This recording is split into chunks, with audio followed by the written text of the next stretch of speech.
अस्सलाम वालेकुम गाइस, मैं Imran Khan from claim to Munib. आज मैंने ये टॉपिक लाया है। हम आज बात करेंगे क्लास 12th बॉटनी प्रैक्टिकल्स, जिसमें पहला टॉपिक है जर्मिनेशन ऑफ पोलन ग्रेन्स। तो आप देख सकते हो हमने कैसे ये प्रैक्टिकल को बनाया है। इस प्रैक्टिकल में हमने कौन से स्टेप्स लिए आप देख सकते हो।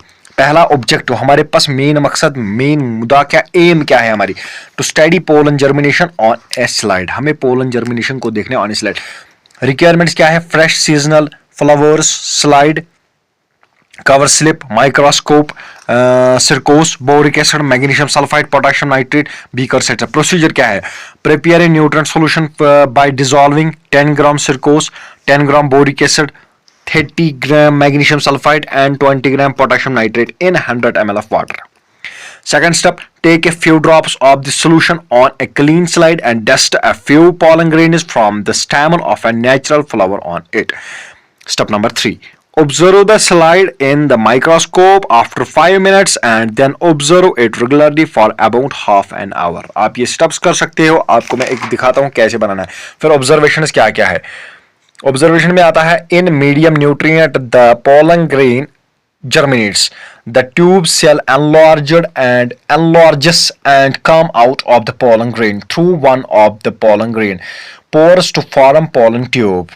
यहाँ पर ये देख सकते हो, the tube nucleus descends to the tip of the pollen tip. The generative cell also passes into it. It soon divides into two male gametes. Each male gamete is 10 ciliate spherical, 10 ciliate spherical in outline. ये इसकी shape है 10 ciliate. Precautions क्या है, इसमें कौन कौन से ख्याल रखने हैं। Flower should be freshly plucked, नए होने चाहिए। Use clean slide to observe the pollen grains. ये हमारी पहली प्रैक्टिकल थे। आई थिंक आप ये फिगर है इसकी, आप ये लिख सकते हो गई ये। अब दूसरा प्रोसीजर हमारा है to study plant density using coordinate method. ये मैंने शायद इसका वो शॉर्ट्स भी बनाया था, आपके लिए मैंने अपलोड भी किया होगा, आप ये देख सकते हो। मैं सिर्फ यहाँ पर रीडिंग कर रहा हूँ क्योंकि आप यहीं पर इसी तरह ये प्रैक्टिकल प्रिपेयर करोगे। प्रिंसिपल क्या, to aim study the plant population density using coordinate method. Principle क्या है, density represents a numerical strength of the plant population in the community unit area. आप यहाँ पर देख सकते हो डेंसिटी क्या है, number of individual species area, S divide by S divide by Q. क्या दिखना है, number of divide by Q. Coordinates, requirement क्या है, मीटर, स्केल, स्ट्रिंग और पेपर, पेंसिल एटसेट्रा। प्रोसीजर क्या क्या है हमारे पास, put the coordinate randomly at the field, list the names of a plant seen in the coordinate, count the number of individuals each species present in the coordinate. अगर आप screenshot ले सकते हो तो ले जाओ, यहाँ पर भी स्क्रीनशॉट लेना चाहते हो तो ले लो। अब हम आगे बढ़ते हैं इसी में। Similarly make a more coordinates randomly in the site, stain a record the name and number of the individual species. ये भी इसी का है। अब यहाँ पर आप देख सकते हो, इसका ये है, इसकी फिगर जो है, इसका टेबल जो हमने ये स्कूल में किया था, इसका ये निकलता है। पूरा प्रोसीजर ये फॉलो करना है। ये हमने खुद ही ऑब्जर्वेशन की थी उस दिन, इसीलिए यहाँ पर हमारे पास दो प्लांट्स का ज्यादा आता है। एक आता है साइनोडॉन का और आता है ट्राइफोलियम का। पहले नंबर पर आता है साइनोडॉन का सबसे ज्यादा, ट्राइफोलियम का सबसे कम। आप यहाँ पर स्क्रीनशॉट भी ले सकते हो। चलो, ये था हमारा दूसरा प्रैक्टिकल। अब तीसरे पर जाते हैं। अब हम जब तीसरा देखते हैं तो तीसरे का ये हाल है, इसका तीसरे का ये फिगर बनता है, तीसरे वाले का थर्ड। आप यहाँ पर स्क्रीनशॉट भी ले सकते हो, यू मे टेक स्क्रीनशॉट, आप स्क्रीनशॉट ले लो। अब हम जब आगे बढ़ते हैं तो आपको यहाँ पर मिलेगा, देखो तीसरा वाला, to study plant population frequency by coordinate method. Plant frequency भी आता है। Requirement third nails, hammer, metre, scale, paper, pencil. ये आता है। Procedure in the selected site to study hammer the nails firmly without damaging vegetation, tie each end of the nails using a thread to make a immense coordinate. Immense यहाँ पर spelling या 1 metre, immense छोड़ दो, यहाँ पर immense नहीं काटेंगे हम। यहाँ पर एक 1 मीटर बाई 1 मीटर लिख सकते हो। 1 मीटर इंटू 1 मीटर का साइज है यहाँ पर, 1 metre into 1 coordinate. Similarly make 9 more coordinates randomly site of the study. Select the plant species for the study of population frequency. Observe the presence of species A in the first coordinate and mark in the site table. Similarly, check for the presence of the species in other coordinates respectively and record the data in the table. Observe the presence of the species B in all coordinates and mark it in. Screenshot ले लो, यहाँ पर भी screenshot ले लो। आगे बढ़ते हैं। The table. Repeat the same procedure for the species C and record the data in the table. We can calculate the frequency of plant population by this equation. Total number of quadrant in which species occur into 100. Total number of quadrants studied. यहाँ पर 100 है यहाँ पर. The plant population frequency is the highest to species C and the least in species A. It shows how many times a species present in the provided number of sample quadrants. Measure the quadrant. Equilibrium quadrant should be studied one area only with the uniform distribution of plants. आप देख सकते हैं यहाँ पर screenshot लेना चाहते हो तो आप ले. अब यहाँ पर practical number 4 to study the presence of suspended particulate matter in the air at two different sites. Requirements: brush, weights, Vaseline, paper clips, twin thread, laboratory balance, few freshly cut broad leaves. Procedure क्या है? Collect broad leaves from plants like people, neem, etc. Wash and dry them. Apply the Vaseline, petroleum jelly. Take few 6 leaves and tie them on the thread, leaving a foot distance in between using a twin thread. Make a bunch of bundles of these leaves and place them in a polythene bag carefully. Make them ABC, weight them and note further down in a table for further comparison. Now go to out and selected these parts based on the vehicular जहाँ पर गाड़ियाँ ज़्यादा चलती हो. आप यहाँ पर screenshot भी ले सकते हो. अब हम आगे चलते हैं. Activities: spot 1, 2 and 3. Tie them in a nearby pole 8 to 10 feet high, removing polybags and exposing the Vaseline. Applied leaves for 2 hours. After 2 hours, rebundle and pack them in a polybag ABC for all the spots 1 to 3. Now weigh digital weighing machine or scale to weigh and note down them in a table. Conclusion: the air contains a number of types of particulate pollutants. The concentration of pollutants is variable. Precautions: the outer surface of the polythene bag containing the bundle of leaves and should not have any Vaseline sticking on it. आप यहाँ पर देख सकते हो इसका screenshot भी. इसका कोई मैंने फिगर नहीं बनाया है. अब आते हैं प्रैक्टिकल नंबर 5 पर. Collect soil from at least 2 different sites and study pH of the soil, texture, moisture of the soil. Requirements: requirements tile, beaker, funnel, burner, dropper, carobalas, petri dish, glass rods, test tubes, wire gauze, filter paper, distilled water, noter and pistol, pH paper, booklet, measuring cylinder, universal pH indicator, soil, tin box with a perforated button. Procedure क्या है इसमें? अगर spelling कहीं पर गलत हो आप खुद ही ठीक करना. Sorry for that. Study of pH of soil.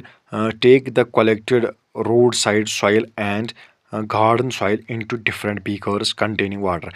Mix at the test tubes with the soil solution. Now in the clean and dried 2 test tubes, a funnel spread covered with a filter paper. Screenshot लेना चाहते हो आप ले सकते हो screenshot.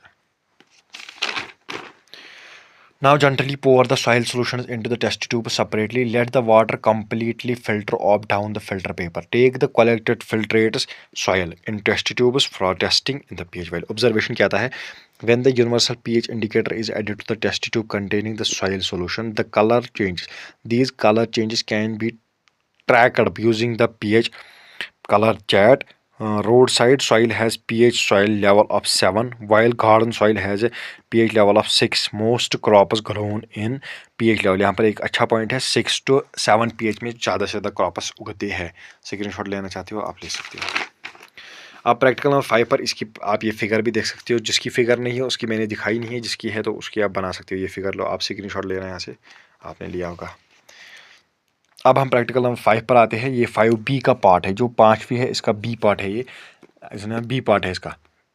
To study the texture of soil samples. Procedure: collect 50 gram of soil any sample in the beaker. Take a clean and moisture-free measuring cylinder and the soil sample into it. Now pour little water into the same measuring cylinder and shake well. Keep the apparatus undisturbed for a few minutes and wait for the particles to settle down. After a while, observe the changes. In the measuring cylinder, the soil particles in the measuring cylinder will start to settle down in layers. Record the thickness of the layer. अगर कहीं पर mistake हो तो आप मुझे comment में लिख सकते हो. फिर observations: using a soil texture या कुछ भी लिख सकते हो. Soil texture, using a soil texture या texture triangle corresponding is percentage of the soil components lines which intersect indicate the type. फिर से मैं पढ़ता हूँ यहाँ पर. Observing: using a soil texture triangle corresponding percentage of the soil components lines which intersect indicate the type. अगर कहीं पर मिस्टेक हो स्पेलिंग तो ठीक कर लेना। अब आते हैं प्रैक्टिकल नंबर 5 का, जो 5वीं प्रैक्टिकल उसका सी पार्ट। बी पार्ट उसका हो गया। अब इसके 3 पार्ट से 5वीं वाली के। ए पार्ट तो हो गया, पहले बी पार्ट था वो, अब ये सी वाला पार्ट है। इसकी फिगर ये ऐसी बनानी है। हीटिंग एंड सॉइल सर्कुलेशन आप यहाँ पर देख सकते हो। To study the moisture content soil procedure, collect 2 different soil samples in the 2 different crucibles, crucibles, crucibles. Weight of the soil sample using a weighing balance. Make a note of the reading. Place the 2 crucibles over the Bunsen burner and heat until becomes dry. Now again weight the samples and record the weight of the dry soil samples. Calculate the 2 different readings to know the moisture content of the soil. Observation: the sample where the initial and the final weight is the larger indicates the sample where the initial and final light या n light is the larger indicates a higher moisture content. Lower values mean the moisture content is quite low. Lower values mean the moisture content is quite low. यहाँ पर आप high भी लिख सकते हो, यहाँ पर ये लो है, यहाँ पर लो लिखा है, ये LOW लो, ये आप लो करने देना। यहाँ पर ये फिर से पढ़ता हूँ जरूर। The sample where the initial and the final, the sample where the initial and the final is the larger indicates a larger। यहाँ पर आप काट देना ये।